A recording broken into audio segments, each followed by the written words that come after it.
Hi குட்டீஸ், welcome to my channel. யானையும் எறும்பும். பல விலங்குகள் மகிழ்ச்சியாக வாழ்ந்த ஒரு அழகான பச்சை காடு.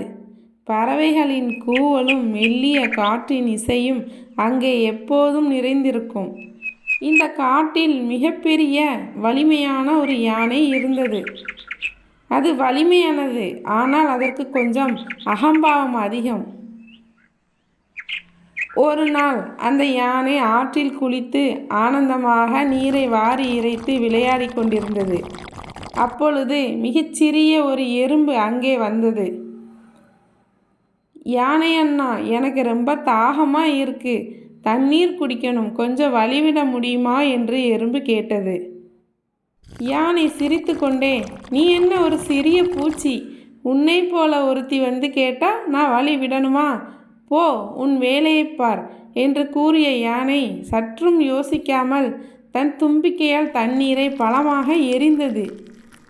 எறும்பு முழுவதுமாக நனைந்து வலியுடன் கீழே விழுந்தது. சிறு பூச்சி என்றாலும் எறும்பு கோபமாக எழுந்தது. யானை, நீ உன் வலிமையை கெட்டபடி பயன்படுத்துகிற. பலம் மட்டும் நிரந்தரம் இல்லை.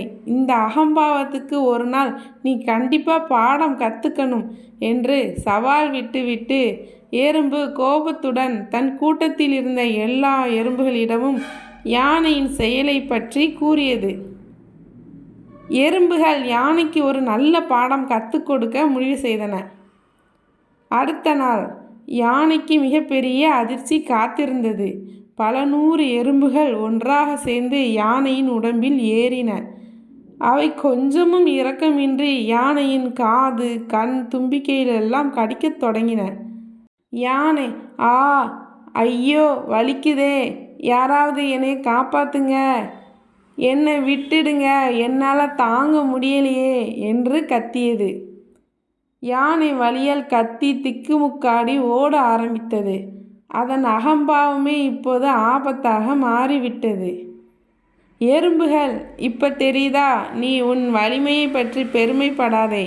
எங்களை விட நீ பெரியவனாக இருந்தாலும் எல்லோருக்கும் தங்களுக்கே உரிய வலிமை உண்டு என்று கூறின. ஐயோ, எனக்கு புரிந்தது, என்னை மன்னித்து விடுங்கள்.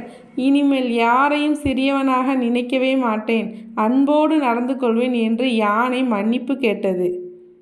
அந்த நாள் முதல் அந்த பெரிய யானையும் அந்த சிறிய எறும்பும் மிகவும் நல்ல நண்பர்களாக ஆனார்கள். அந்த காட்டில் அன்பும் அமைதியும் மீண்டும் நிலவியது. நீதி. இந்த கதை நமக்கு கற்பிக்கும் பாடம்: வலிமை உடலில் இல்லை, மனதிலே இருக்கிறது. அன்பும் ஒற்றுமையும் தான் உண்மையான சக்தி. குழந்தைகளே, இந்த கதை உங்களுக்கு பிடித்திருந்தால் லைக் பண்ணுங்கள், ஷேர் பண்ணுங்கள், மறக்காமல் சப்ஸ்கிரைப் பண்ணுங்கள்.